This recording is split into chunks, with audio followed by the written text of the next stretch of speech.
ধর্ম রক্ষা করা এদের প্রধান কাজ। কারো গায়ে গেরুয়া বসন্ত, কেউ আবার এই ঠান্ডাতে উলঙ্গ হয়ে গায়ে ছাই ভস্ম মেখে ব্যস্ত সাধনায়। সাধু, সন্ন্যাসী, অঘরী, নাগা সাধু, সাধারণ মানুষ থেকে ভিআইপি, প্রয়াগরাজের মহাকুম্ভ মেলায় দলে দলে প্রতিদিন ভিড় করছেন কোটি কোটি ভক্ত। কেউ আসছেন গঙ্গা স্নান করে পুণ্য অর্জন করতে, কেউ আসছেন সাধু সঙ্গ লাভ করতে। সাধুদের আছে নানা প্রকার ভেদ। কেউ অঘরী, গলায় মুন্ডমালা, লাল চোখ, যেন যে কোনো মুহূর্তে প্রলয় ঘটবে তার তেজ। কেউ আবার নাগা সন্ন্যাসী, ধর্ম রক্ষা করাই এদের প্রধান কাজ। কারু গায়ে গেরুয়া বসন্ত, কেউ আবার এই ঠান্ডাতেও উলঙ্গ হয়ে গায়ে ছাই ভস্ম মেখে ব্যস্ত সাধনায়। এমন নানা দৃশ্য ছড়িয়ে ছিটিয়ে রয়েছে গোটা কুম্ভ মেলা জুড়ে। সাধুদের এই কঠোর তপস্যা প্রত্যক্ষ করতেই ছুটে আসছে বহু মানুষ। গায়ে একটা সুতো নেই, হাতে তরবারি, গদা, ত্রিশূল, ডমরু নিয়ে মহাদেবের নাম জপেছেন নাগা সাধুরা। কিন্তু প্রশ্ন, কেন এই ঠান্ডাতে নগ্ন থাকেন নাগা সাধুরা? কখনো তারা পরিত্যাগ করেন নিজেদের বস্ত্র? এই প্রশ্ন উত্তর রইল এই প্রতিবেদন।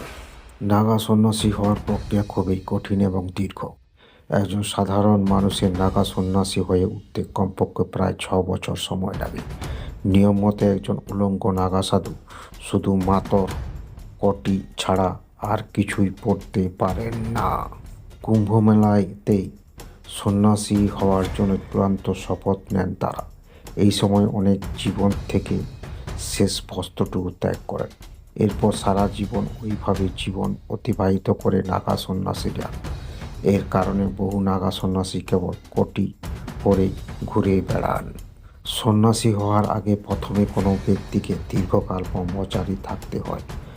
তারপর তাকে মহাপুরুষ ও অবধূত করা হয়। নাগা সন্ন্যাসী হওয়ার চূড়ান্ত প্রক্রিয়া সম্পন্ন হয় এই কুম্ভের সময়ে। পুণ্য লগ্নে স্নান করে নিজের পিণ্ড নিজেকে দান করতে হয়। সারতে হয় ডান্ডি সংস্কার প্রথা সহ আরও অনেক নিয়ম কানুন। নাগা সন্ন্যাসী নিজের শরীরে যে ছাই মাখেন তাও কোনো সাধারণ ছাই নয়। বিশেষ নিয়ম মেনে যজ্ঞকুণ্ডে পিপিল, রসালা, বেলপাতা, কলা এবং গরুর গোবর পুড়িয়ে তারপর প্রস্তুত করা হয় বিশেষ ছাই। বিশেষজ্ঞ মতে নাগা শব্দের অর্থ ধর্মের রক্ষক। ধর্মকে রক্ষা করা তাদের একমাত্র কাজ।